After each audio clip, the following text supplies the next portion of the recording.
First Circuit moves towards acknowledging sexual orientation discrimination prohibited by Title VII. Over the past 2 months I've written about federal employment discrimination lawsuits focusing on LGBT-based discrimination as forms of sex discrimination under Title VII of the Civil Rights Act of 1964. The Second Circuit recently joined the Seventh Circuit to hold sexual orientation is a prohibited form of sex discrimination under Title VII, and the Sixth Circuit explicitly held transgender discrimination is prohibited under Title VII. This month the First Circuit continues down the path with another lawsuit involving sexual orientation. Although the First Circuit did not go as far as its colleagues in the Second Circuit and Seventh Circuit, it acknowledged that employment discrimination law is evolving in that direction. This decision in Franchina v. City of Providence is the first to address sexual orientation as the plus factor in a sex plus discrimination lawsuit under Title VII. The backstory on Franchina v. City of Providence. Lori Franchina was a firefighter for the City of Providence, Rhode Island, and is a lesbian who suffered a long history of sex discrimination at work. Franchina worked with a male firefighter who often made comments and sexual gestures to Franchina and other firefighters about her sexual orientation. Although she did not complain herself, the coworker's behavior became known to a superior who disciplined the coworker. In response, Franchina suffered a long history of workplace harassment related to her sex, including vulgar comments, both verbal and written, and foul acts against her. Despite 40 written complaints, the department took no action to stop the harassment. Eventually she retired from the department with a diagnosis of PTSD. Franchina's lawsuit advanced to an 8-day trial in which she asserted the disgusting behavior was unlawful sex plus harassment. The plus factor alleged was her sexual orientation. The jury awarded her over $800,000 in emotional distress and lost wages, which unsurprisingly triggered the employer to appeal. After launching a series of weak arguments up on appeal, the First Circuit affirmed the trial court's judgment. The plaintiff initially pursued a separate sexual orientation discrimination claim which was dismissed upon a motion to dismiss early in the lawsuit because the First Circuit decided in the past not to extend Title VII over sexual orientation claims. The appellate court explicitly acknowledged that other appellate courts had changed their minds on this issue but declined to follow because Franchina did not appeal the dismissal of her claim.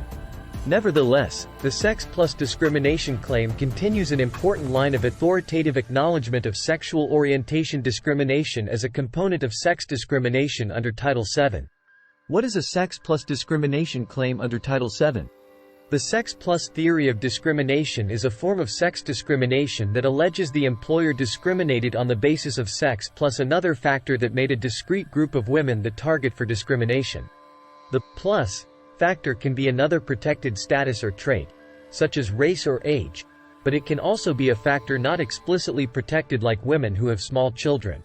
Sex plus claims do not set a higher burden of evidence for the employee. The employee does not even have to prove the plus factor. An employee only has to show sex or gender was, by itself, at least one motivating factor in an adverse employment action. Sex plus discrimination claims acknowledge that sometimes sexual harassment and other forms of sex discrimination target some women but not others because of a second, related trait, and the discrimination on the second factor cannot be untangled from the sex discrimination.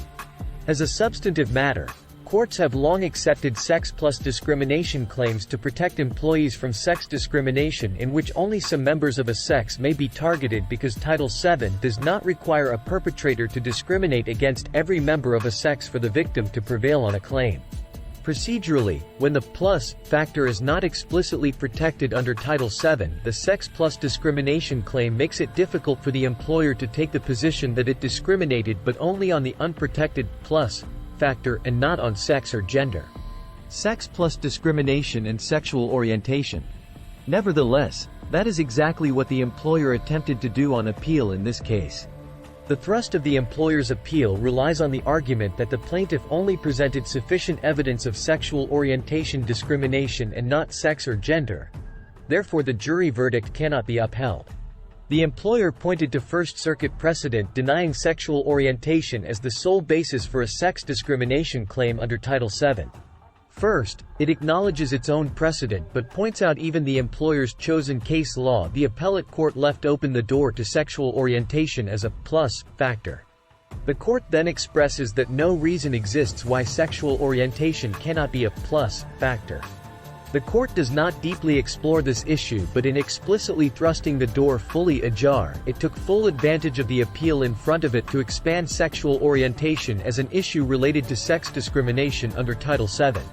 What this case means for Colorado employees.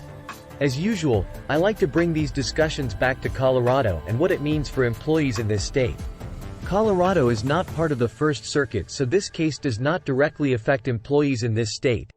However, it is another federal circuit moving sympathetically towards including sexual orientation discrimination as a prohibited act under Title VII, which affects Colorado employees.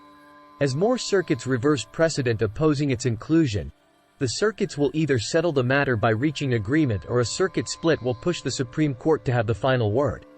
Then federal law will join Colorado state law in prohibiting sexual orientation discrimination at work, giving employees another legal avenue to pursue claims for sex discrimination in the workplace. If you believe you suffered employment discrimination at work on the basis of sex or sexual orientation, then you should find an employment law attorney in Colorado and schedule a consultation.